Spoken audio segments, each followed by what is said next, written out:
Dice de la siguiente forma. ¿Okay? Voy a leerlo en la Biblia de las Américas. Dice, por tanto, ahora no hay condenación para los que están en Cristo Jesús, los que no andan conforme a la carne, sino conforme al Espíritu. ¿Ok? Tenemos delante de nosotros uno de los capítulos más maravillosos que hay en toda la Escritura. Y no es por destacar, porque la verdad es que toda la Escritura es igualmente valiosa. Nos dice, por ejemplo, 2 Timoteo 3:16. Pero sí hay escrituras que destacan más en la historia de la Iglesia. Y probablemente este capítulo sea el que más destaca en toda la historia. Este capítulo es una enorme joya que nos habla acerca de la salvación, de la seguridad del creyente, del actuar del Espíritu, ¿sí? Y lo hace de unas formas increíblemente hermosas. Y eso es lo que vamos a comenzar el día de hoy. Si les soy bien honesto, no sé cuánto nos vamos a tardar en este capítulo, porque es un capítulo extenso, pero vamos a ir, espero, con un buen corazón a través de todo esto. Entonces, primeramente, quiero que veamos cuál es el contexto de este capítulo, dónde nos encontramos ahorita. Porque si recuerdan, la semana pasada estábamos hablando del capítulo 7 y estábamos terminando esta presentación de Pablo que nos da acerca de los sufrimientos que hay en el creyente. ¿Por qué? Porque el creyente, cuando observa su pecado, este creyente se ve confrontado de forma constante por todo lo que realiza en la carne, ¿sí? Entonces, las imperfecciones de su santificación, la imperfección que hay en su ser, constantemente atacan, en cierta forma, a este creyente, ¿sí? Y eso lo observamos nosotros en el capítulo 7. Hay unas imperfecciones que se hacen evidentes cada vez que el creyente busca realizar el bien. Y entonces, lo que hace es que está amando la ley de Dios a este creyente, él está dándose cuenta cada vez más qué tan lejos se encuentra en su condición actual. Y entonces él llega, por ejemplo, en el versículo 24, a dar una declaración grande acerca de sí mismo. Él dice en el versículo 24, miserable de mí, ¿quién me salvará? ¿Sí? De este cuerpo de muerte. Sin embargo, el capítulo no termina ahí. No termina con una falta de esperanza, sino que el siguiente versículo nos anuncia que este creyente termina con esperanza y con realismo.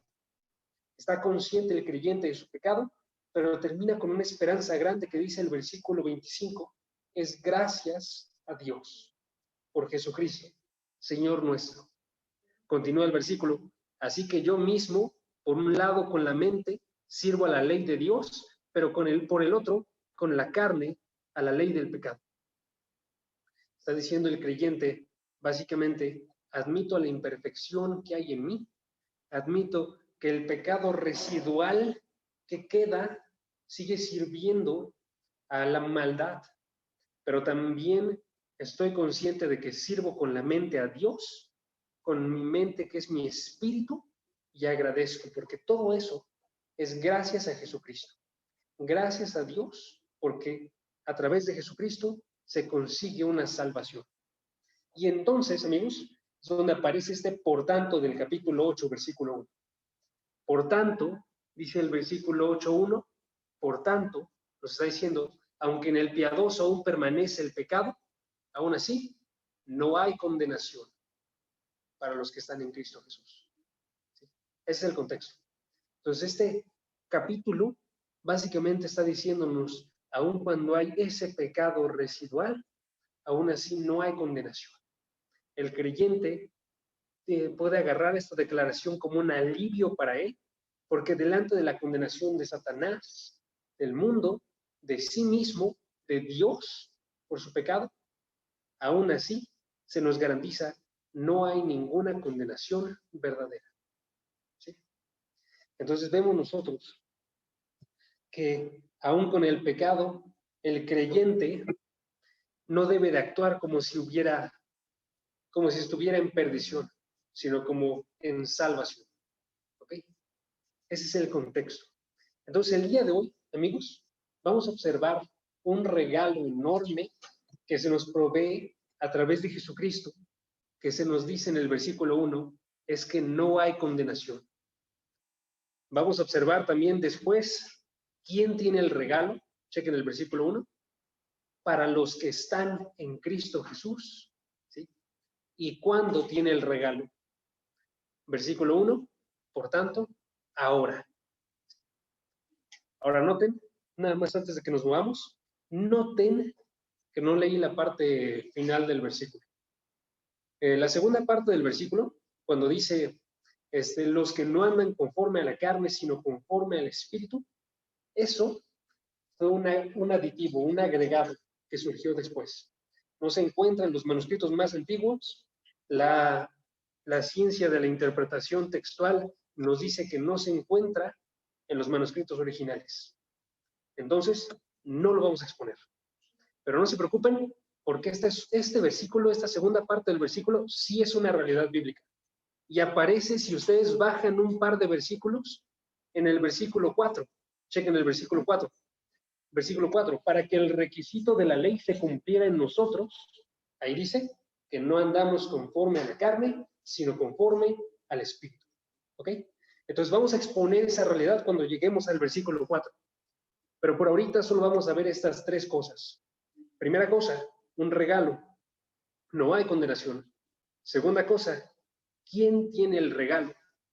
Los que están en Cristo Jesús.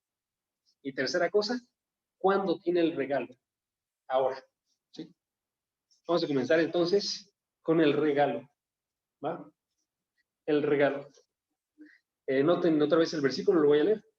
Romanos capítulo 8, versículo 1. Por tanto, ahora no hay condenación. Este es un hermoso regalo, amigos, que se guarda en solamente 3 palabras, que son las que estamos observando ahorita, que es una declaración legal. ¿Qué significa eso? Básicamente que la palabra, la Biblia en el Nuevo Testamento, en el Antiguo Testamento, nos habla con un lenguaje que se asemeja a un juicio legal. A un juicio, imagínense ustedes, a un juez sentado con un mazo que está haciendo una declaración del veredicto final. Y en este caso, este juez está diciendo, no hay condenación. Y tú y yo nos encontramos en este juzgado, en el asiento, y nos llenamos de emoción delante de la declaración de que no hay ninguna condenación. ¿Sí? Noten también entonces que cuando nos habla de la condena, está hablándonos de este veredicto que lleva a un castigo. Nos está hablando de un castigo, en este caso, que es removido. Para nosotros cristianos, este castigo era la muerte. Y cuando se nos da ese veredicto, no hay ninguna condenación, se nos está diciendo tu vida ha sido salvada. Además de eso, se nota entonces que no fuimos hallados culpables y tenemos el regalo más grande. Hermanos, sin embargo, tengo que declarar también que muy comúnmente estas 3 cosas que acabo de decir, que voy a decírselas ahorita otra vez. El juez que se encuentra sentado con su mazo, el que está siendo juzgado, que somos tú y yo, ¿sí? Y la condena que estaba dicha para cada uno de nosotros, son mal interpretados. Entonces, si ustedes checan usualmente, la gente cambia esta hermosa declaración porque malinterpreta, de acuerdo a su corazón, quién es este juez, quién es el condenado y cuál es la condena que recibe. John Piper, por ejemplo, lo explica de la siguiente forma. Él dice, el mundo ve el cristianismo y otras religiones dependiendo de los beneficios sociales, psicológicos o físicos que pueden traer. Él explica después de eso, el mundo no cree que Dios deba de revelar nuestra necesidad más profunda y luego proveer el remedio en Jesucristo. El mundo cree que nosotros ya conocemos nuestras necesidades más profundas y que la religión puede ser respetable si ayuda a satisfacer estas necesidades. El peligro, entonces, es que los cristianos empiezan a pensar de esta manera y es enorme este peligro inmortal. Un reportero, por ejemplo, entrevista a un pastor e inmediatamente define con sus preguntas las categorías para explicar el cristianismo. El reportero pregunta, ¿qué está haciendo el cristianismo con respecto a la vivienda de las personas que no tienen dónde vivir? ¿Cómo ayuda a la gente para conseguir trabajo? ¿Cuál es su estrategia para mejorar la atención médica? ¿Eh? Lo que dice Piper básicamente es, nosotros si definimos el cristianismo, este juez, esta condenación, esta persona juzgada, de acuerdo a nuestras definiciones, perdemos por completo cuál es el mensaje. La gente empieza a ver al juez como el mundo malo, el mundo que no lo respeta, que no lo valora, como la familia que lo está rechazando, como la enfermedad que está viviendo. La condena, perdón, es como la enfermedad que está viviendo, o cómo es que su vida no alcanza sus expectativas. ¿Sí? El mundo juzga que a quien están juzgando, a nosotros, es injustamente, que ninguno de nosotros merece ese juicio. Y esto se aleja completamente de la realidad, amigos.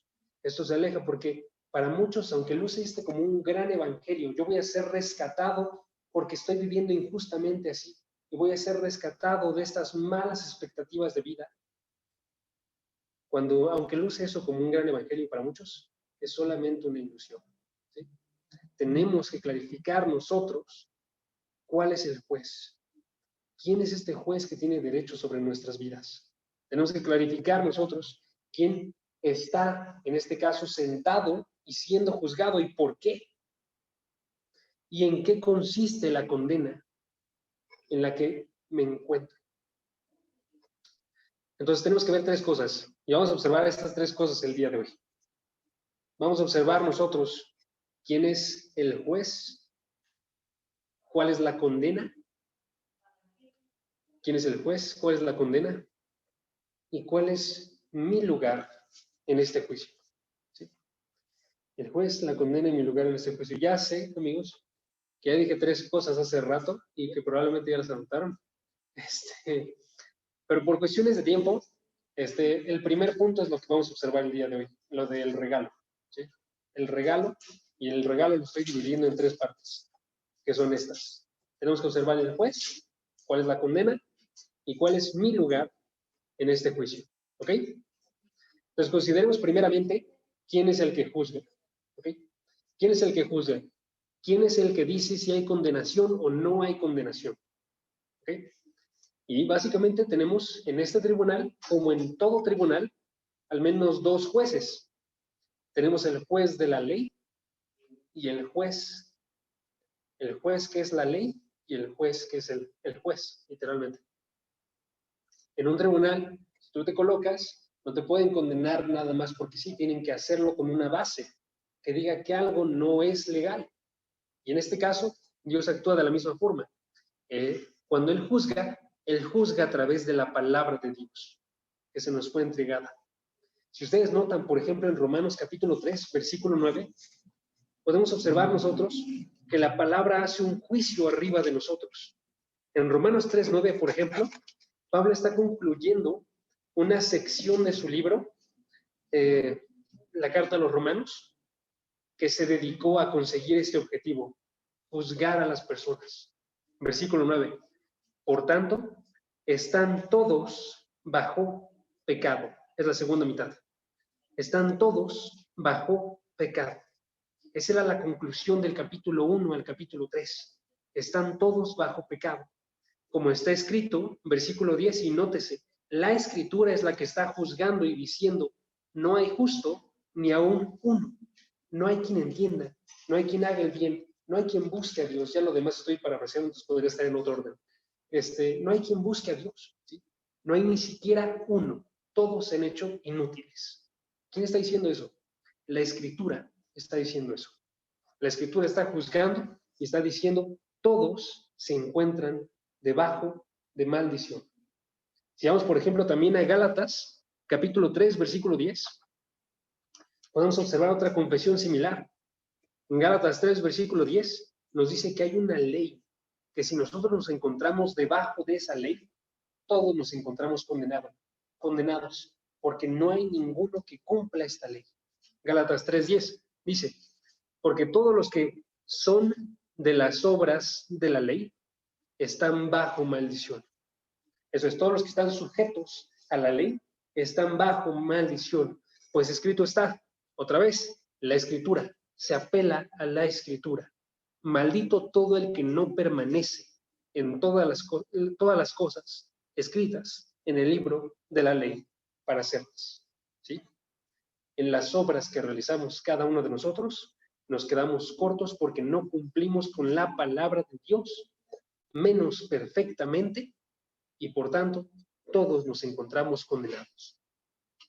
O Romanos capítulo 3, versículo 23. Si quieren, si no lo busquen, dice el versículo 23, todos pecaron y no alcanzan la gloria de Dios. Y noten otra vez el enfático, todos. O sea, no hay absolutamente nadie que no haya pecado y que alcance la gloria de Dios. ¿Sí? La declaración de la Escritura es unánime, o sea, toda la Escritura declara esto. Declara que todo ser humano en sí mismo es un pecador condenado. ¿Ok? Entonces tenemos un primer juez que declara condenación. Es un segundo juez. Segundo juez. ¿Quién es el segundo juez? Dios. Entonces el juez, Dios, va y también juzga a las personas. Ahora esto puede parecer medio escandaloso para algunos, más si tomamos en cuenta como la visión normal que tenemos de las cosas. Porque créanlo, ¿no? Digo, no sé cómo lo consideren ustedes, pero es muy normal para el mundo observar a los cristianos como gente que dice constantemente que hay un juicio. Y es muy normal para muchos cristianos evadir esto, ¿sabe? Es muy normal para el mundo decir que Dios juzga y para nosotros cristianos decir que no es cierto. Y eso es una mentira completa, amigos. Dios juzga, Dios es un juez, ¿sí? Y tenemos que aceptar nosotros eso y no observarlo como una mala noticia. La Biblia nos dice completamente en todo lugar que ambos, Jesucristo y Dios Padre, son jueces, que Jesucristo y Dios tienen un día marcado en el cual, según el Evangelio de Pablo, según el Evangelio, Dios juzgará los secretos del hombre, de los hombres, mediante Cristo Jesús. ¿Sí? Dios es un juez que nos puede juzgar, porque Dios nos creó, ¿sí? Porque Él tiene una potestad entonces arriba de nosotros, que nos dice qué tenemos que realizar y cómo tenemos que dedicar nuestra vida. Y si nosotros nos salimos de este camino trazado por cada uno de nosotros, que diga, para cada uno de nosotros, este Dios tiene que ratificar su ley. ¿Sí? Tiene que cumplir entonces la condena a quien su ley lo condena. Entonces, chequen por ejemplo Romanos capítulo 2, versículo 2. Nada más para que veamos al menos un versículo de cómo es que aparece Dios como juez. ¿Sí? Romanos 2:2, por ejemplo, nos dice, sabemos que el juicio de Dios justamente cae sobre los que practican tales cosas. Pablo para este momento había hecho una lista de pecados. Pablo había dicho en el versículo 32 del primer capítulo, el decreto de Dios es que los que practican tales cosas son dignos de muerte. Y en el versículo 2 del capítulo 2 nos está diciendo, sabemos nosotros que aún aquellos que están juzgando a los que practican el mal, pero lo realizan, son juzgados por Dios. Y él dice, describe el juicio de Dios, chequen, describe el juicio de Dios, es justo, justamente cae, ¿sí? Justamente cae. Es aquel juicio que expande arriba de los que practican, noten, los que practican tales cosas y no pasa de largo a nadie que practica tales cosas. Pues tenemos al menos nosotros el conocimiento de que Dios juzga, que Dios decreta, que Dios realiza este juicio justamente sobre todos los que pecan. ¿Ok? Les digo, esto no es popular, si soy bien honesto, porque el mundo mismo lo acepta, pero nosotros no. Es mucho más común para nosotros decir que no es cierto esto de lo que es allá afuera. Y es una tristeza tremenda, si soy bien honesto. Ahorita vamos a ver por qué, pero les doy un pequeño anticipo. Porque nosotros no presentamos a Dios como quien es. Porque nos avergonzamos de Dios. Es una tremenda tristeza, porque además de eso, nos llevamos, como comúnmente se dice, entre las patas a la gente, porque no sabemos presentar nosotros el Evangelio. Ignoramos que para que el Evangelio sea una buena noticia, tiene que ir en contra de esta mala noticia, que todos estamos debajo del juicio de Dios. ¿Ok? Vamos a continuar. Entonces, noten, sin embargo, que también el juez, aunque es un juez justo, también es un juez misericordioso y lento para la ira. Cuando se nos habla en la palabra de Dios, también se presenta como aquel que está en un tiempo de espera, esperando que la gente llegue al arrepentimiento. Chequen, por ejemplo, 2 de Pedro capítulo 3, versículo 9. 2 de Pedro 3, 9.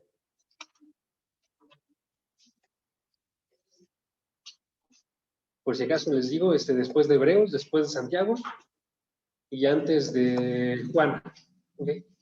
2 de Pedro 3, 9. De primera de Juan. Juan, no. Pero en 2 de Pedro 3, 9 dice, el Señor no se tarda en cumplir su promesa, según algunos entienden por tardanza, sino que es paciente para con ustedes, no queriendo que nadie perezca, sino que todos vengan al arrepentimiento. Todo hombre, amigos, tiene una vida y esa vida es para buscar el arrepentimiento. Esa vida es para regresar a Dios. Y una vez terminada esa vida, el juicio es sellado. Este juez entonces es un juez misericordioso que establece un tiempo de misericordia para que lleguen al arrepentimiento. Múltiples oportunidades, múltiples días, cada día lleno de unas nuevas misericordias. Pero una vez terminada esa vida, amigos, el juicio es sellado y así como está decretado que el hombre muera una sola vez, después de esto viene el juicio. Hebreos capítulo 9, versículo 27. Y entonces, este mismo juez, lo que va a hacer después de la muerte de todas las personas, es que va a levantar, va a hacer que salgan y resuciten, y los que practicaron lo malo van a ir de resurrección a juicio. Juan capítulo 5, versículo 29.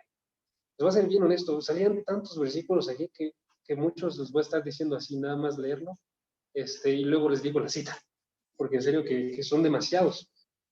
Y entonces, después de esa resurrección, cuando llegue en ese juicio, lo que va a hacer es que va a decir, apártense de mí, malditos, al fuego eterno, que ha sido preparado para el diablo y sus ángeles.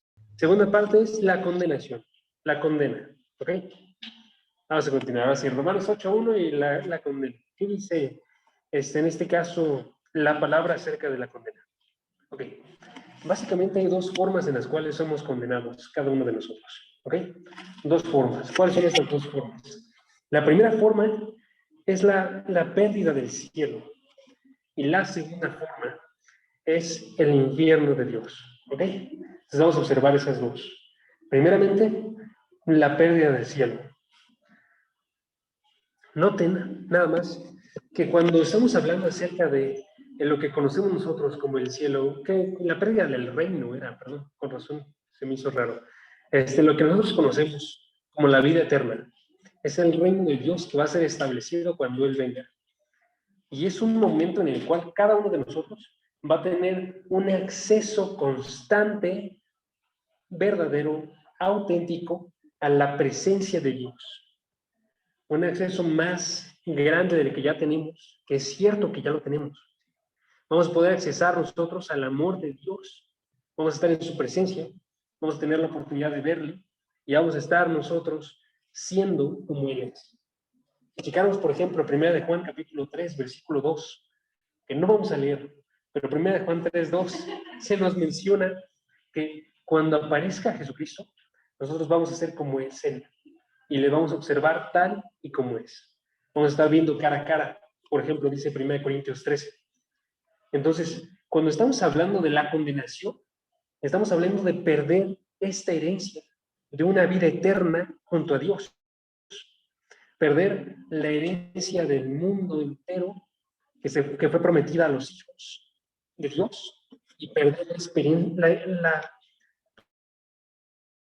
la herencia de una vida cohabitando con Cristo. Lo que se pierde entonces es la salvación.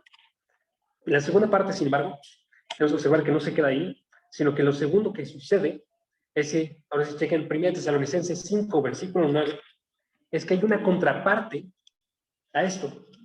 1 Tesalonicenses 5, versículo 9.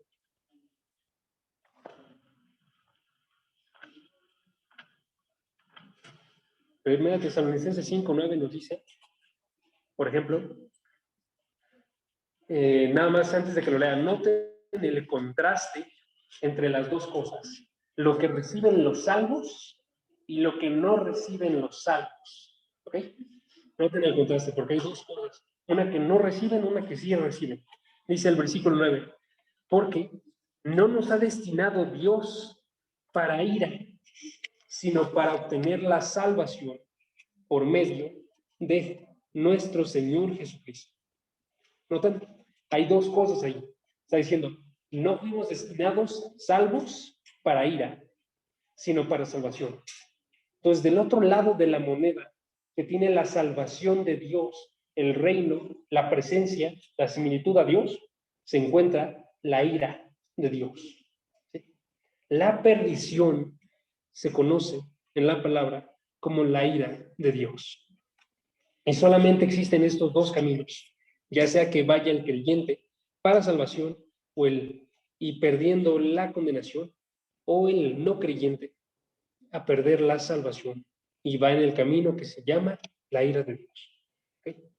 Y esa no es la única descripción que tenemos nosotros de lo que es en este caso lo que es la tortura de Dios, que viene con la segunda venida. Y no podemos exagerar esto, si lo estoy bien honesto, esta parte es muy, muy grande y hay múltiples versículos que hablan acerca de esto.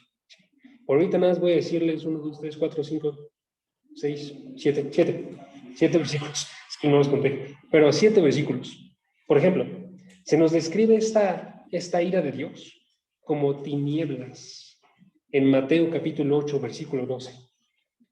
Entonces, una de las formas es tinieblas, oscuridad, ¿sí? Se nos dice también en ese versículo y en múltiples otros, ahí será el llanto y el crujir de dientes. Llanto, nótese, tinieblas, llanto, crujir de dientes. Mateo 8:12. Se le llama también el juicio del infierno. Mateo capítulo 23, versículo 33. El juicio del infierno. Se le llama el fuego eterno. Mateo 25, 41. El fuego eterno. Se le llama el horno de fuego. Mateo 13, versículo 50. Se le llama un fin miserable. Un fin miserable. Mateo 21, versículo 41. Si quieren anotar más rápido, Mateo MT, sirve. Se le llama la ira venidera. La ira venidera. 1 Tesalonicenses 1:10. Y se le llama la ira de Dios. Romanos capítulo 5, versículo 9. ¿Sí? Esos son solamente algunos. Y si notaron, la mayoría estaban en Mateo, porque ni siquiera me metí en otro evangelio. Aparece múltiples ocasiones. Cristo hablaba de este tema más del que hablaba de él. No se puede escatimar qué tan grande es la condena que recibe un no creyente en el infierno. ¿Sí? Quiero que noten nada más otra cosa acerca de esta condenación. Y es que quiero que vean que el infierno no le pertenece a Satanás. Hay una visión popular y que incluso llega a muchas iglesias. Citlali, no te preocupes, te queremos, que Dios te bendiga. Incluso llega a muchas iglesias de que Satanás se encuentra a cargo del infierno. ¿Sí? Y eso es una mentira completa. Esa es una mentira, una sola, ¿eh? Noten otra mentira. También se cree popularmente que el sufrimiento que creamos nosotros aquí en la tierra, cuando nos comportamos mal los unos con los otros, ese es el infierno. Es otra creencia que es muy mala, ¿sí? El infierno más bien lo que es, que quiero que noten, es que es una obra de Dios que juzga, que es futura, ¿sí? Es una obra que le pertenece a Dios y es un lugar donde Él ejercerá el peso completo de su justicia de forma eterna. Ese es el infierno.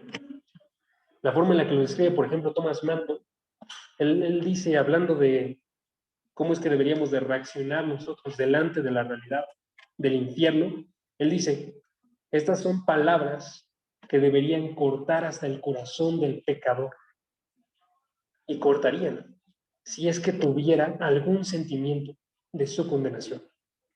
O sea, si nadie se da cuenta. Parece que nadie experimenta esto verdaderamente, amigos. Y solo se experimenta hasta ese momento en el cual es la conversión de la persona.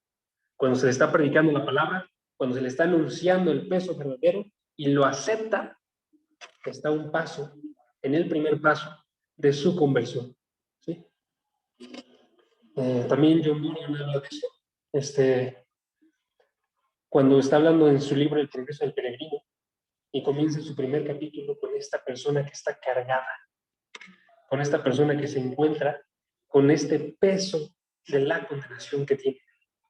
Y ese, dice John Bunyan, es el primer paso para la salvación de la persona. ¿Sí? Que se dé cuenta de ese peso. Ahora, entonces, ¿por qué decimos esto? ¿Por qué tenemos que anunciar esto? Les voy a ser bien honesto.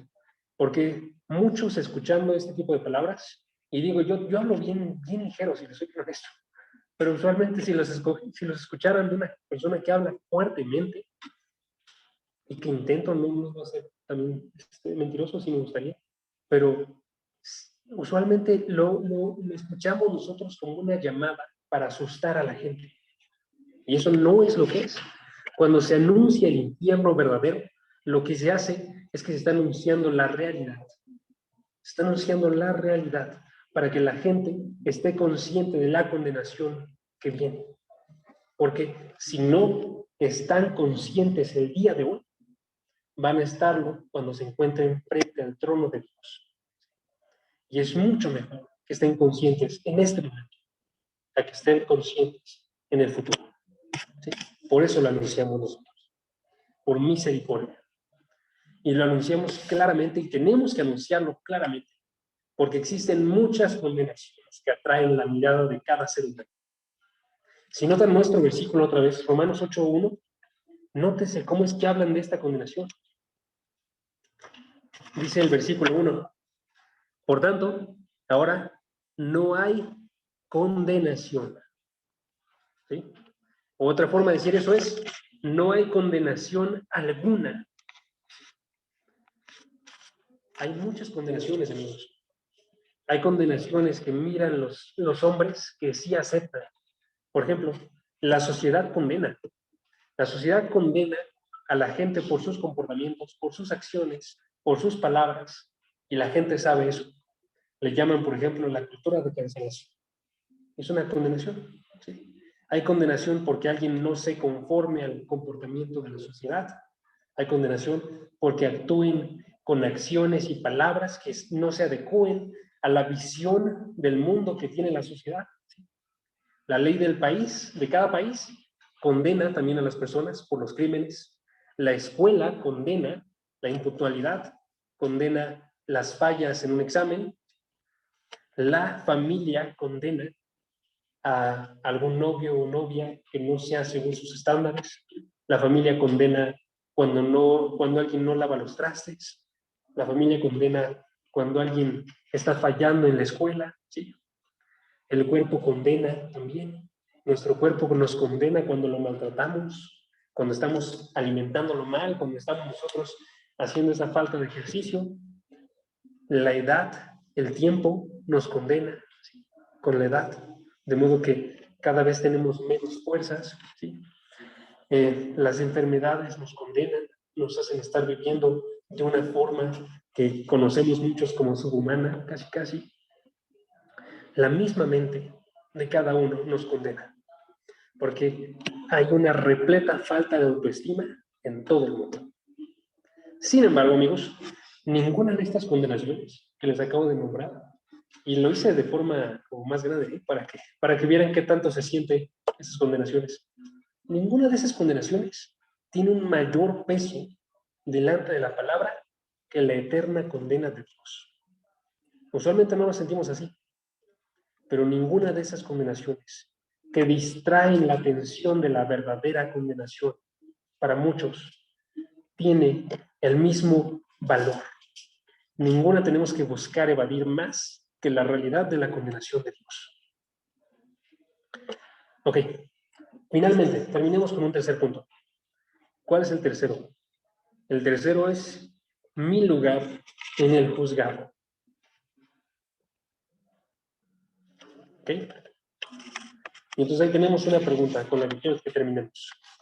Quiero que terminemos considerándonos a cada uno de nosotros. Lo voy a decir así firmemente. Considérate a ti. ¿Sí? Considérate. ¿Mereces acaso tú esta condenación? ¿Crees que la mereces o no la mereces? ¿Ok? Y la pregunta es bastante específica, ¿eh? ¿Mereces? Ahorita no estoy preguntando si la tienen, porque sé que aquí gente es salva, ¿eh? Pero ¿merecen esta condenación o no la merecen? Y yo les diría que la respuesta es que sí. Y la merecemos al menos por dos razones. Primera razón, por el pecado original. Y segunda razón, por el pecado de cada uno. ¿Ok? Primera razón. Tenemos que ver que la Biblia nos declara que cada uno de nosotros es pecador, nada más por el hecho de que descendemos de Adán. Si vamos, por ejemplo, nosotros a Romanos capítulo 5, versículo 16. Romanos 5, versículo 16. Podemos observar nosotros que cuando nacemos nos encontramos unidos en una relación extensa con Adán, sobre la cual sus acciones en el jardín del Edén pesan arriba de mi vida y la vida de cada una de las personas de todo el mundo. Romanos capítulo 5, versículo 16, dice de la siguiente forma, dice, Romanos 5, 16, dice, una disculpa, versículo, chequemos primeramente el versículo 12 y luego me muevo al 16. Versículo 12, dice, por tanto, tal como el pecado entró en el mundo por medio de un hombre y por medio del pecado la muerte, así también la muerte se extendió a todos los hombres, porque todos pecaron. Lo que está diciendo ese versículo, en resumidas cuentas, es el pecado entró por una sola persona, porque todos pecaron en esa sola persona. Como si yo mismo hubiera actuado en el lugar de Adán y cada una de las personas que han existido, porque su actuar fue en representación de cada uno de nuestros actuales. Y ese hombre perfecto en el jardín del Edén, que era mejor que cada uno de nosotros y que todos los que han existido, ese hombre falló. ¿Sí? Versículo 16. Versículo 16 dice, tampoco sucede con lo que vino, como con lo que vino por medio de aquel que pecó, porque ciertamente, nótese, la condenación o el juicio surgió a causa de una transgresión, resultando en condenación, pero la dádiva surgió a causa de muchas transgresiones, resultando en justificación. El versículo, hablando de la parte de condenación, dice, fue uno solo, una transgresión, que resultó en condenación. Esa es la condenación de la que nos habla en Romanos 8. ¿Sí? No hay condenación, porque la condenación que hay para los que no son creyentes es esta. Ya hay una establecida. ¿Sí? Siguiente parte, chequen el versículo 18, versículo 18. Así que, tal como por una transgresión resultó la condenación de todos los hombres, así también por un acto de justicia resultó la justificación para todos los hombres. Misma idea. Un acto, condenación. ¿Ok? Entonces tenemos nosotros ya una idea ahorita. Cada uno de nosotros recibe condenación merecida por el actuar de Adán en el Edén. Segunda parte. Pero hay otra razón. Segunda razón es por nuestros propios pecados. Entonces, si checáramos también la escritura nosotros, veríamos que constantemente nos anuncia que todos pecan. Y ya hemos leído un par de versículos de esto, ¿no? Romanos capítulo 3, por ejemplo, nos anunciaba hace rato, todos pecaron y han caído de la gloria de Dios. ¿Sí? Romanos 3, versículo 23. O Efesios capítulo 2, versículo 3, nos dice, nosotros somos por naturaleza hijos de ira. Eso es, cada uno de nosotros está en su misma naturaleza yendo en rebelión en contra de Dios. O Romanos capítulo 2, versículo 2, chequen. Versículo 1 y 2, perdón. Dice el versículo 1, Él les dio vida a ustedes, eso es Cristo, cuando estaban muertos en sus delitos y pecados. Eso es, todos los que llegan a vida por Cristo estaban muertos en delitos y pecado, en los cuales, versículo 2, anduvieron en otro tiempo según la corriente de este mundo. Eso es, la corriente del mundo entero es andar en pecados. Y todos lo realizan. ¿Sí? Ninguno de nosotros puede decirse menos delante de Dios. Y hasta que no veamos nosotros esta gran necesidad delante de la condenación, no nos vamos a acercar a Dios.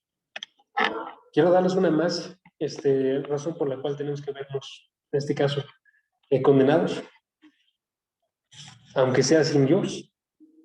Y esa va a ser para los creyentes, sorprendentemente. Y es que noten también, amigos, que este versículo dice no hay condenación, no dice no hay pecado. O sea, tú y yo sí somos salvos, pero aún así el peso de la condena de nuestros pecados existe. Cada vez que pecamos nosotros, cada uno de esos pecados merece condenación. La diferencia, amigos, y con eso terminamos, es que para los creyentes esta condenación no existe porque ha sido tomada por alguien más. ¿Sí? Porque a pesar de que yo pequé en el pasado, yo peco en el presente y yo voy a continuar pecando mientras viva, todos esos pecados fueron pagados por Cristo en una cruz hace casi 2000 años. ¿Sí? La idea nada más es que nos preguntemos esto. Digo, si alguien no es creyente, si alguien no ha visto esto, quiero preguntárselo especialmente, pero también a los que son creyentes. Pregunta, ¿ven la seriedad del juez que juzga? ¿Ven la seriedad de la condenación que tenemos o teníamos delante de nosotros? ¿Ven la seriedad de nuestro pecado? Porque el hombre generalmente ignora todas estas y no busca revertirlas. Pero aquel que las conoce, Dios, se encuentra a un paso de llamar a Dios en búsqueda de salvación. Así que no le digamos a la palabra de Dios mentira. No nos avergoncemos de Dios como el juez, que es imposible que nos rechace y ejerza esta decisión. No nos llamemos a nosotros bondadosos, aunque nos veamos así delante de nuestros ojos. Más bien busquemos conocer a Dios por quién es y sostenernos en su evangelio y darnos cuenta de que cualquier ofensa es merecedora del infierno, y particularmente la ofensa de abandonar a Dios, que esa todos, absolutamente todos, la hemos cometido. ¿Sí? Vamos a inclinarnos a orar. Nada más déjenme leerles un versículo antes de que oremos. Romanos 3:24. Romanos 3:24. Aquí es todos los que reciben a Jesucristo, todos los que se encuentran en Cristo, dice, todos son justificados gratuitamente por su gracia, por medio de la redención que es en Cristo Jesús. Y esto lo vamos a observar la próxima semana. ¿Cómo sucede esta redención? ¿Cuál? 3:24. Sí. Entonces la próxima semana vamos a ver cómo llega esta salvación, pero por ahorita cabe la pena decir, es en Cristo. ¿Sí? Entonces, si alguien no la tiene, acerquémonos a Cristo. Vamos a terminar hablando. Padre, gracias porque nos permites estar en este día aquí reunidos. Gracias porque tú nos concedes de tu misericordia cada día. Porque a través de ti hemos obtenido salvación. Porque tú has sido aquel que obró en el nombre de cada uno de nosotros, que aceptó el pecado que no merecía y que agarró esa condenación que venía junto con ese pecado. Padre, no permitas que observemos nosotros como menor tu condena, que veamos que es una condena justa, que cada uno de nosotros merecía, que veamos que solamente fue por tu misericordia y tu grande gracia que esta fue apaciguada, que fue pagada y que no fue sin costo, sino que sucedió con la hermosa sangre de tu Hijo Jesucristo. Padre, gracias porque tú obras todas las cosas para nosotros y para nuestro bien. Y a pesar de que nos alejamos en ocasiones y continuamos pecando, tú nos declaras que no hay condenación para cada uno de nosotros, que estamos en Cristo Jesús. Te pido que hagas esta realidad hermosa para cada uno de nosotros y que observando la grandeza de la condenación, que damos también la grandeza de tu salvación, que la aceptemos y la recibamos con brazos abiertos y la proclamemos a cada persona. En el nombre de Jesús. Amén. Perfecto, amigos. No sé si tengo yo acceso. Sí tengo acceso.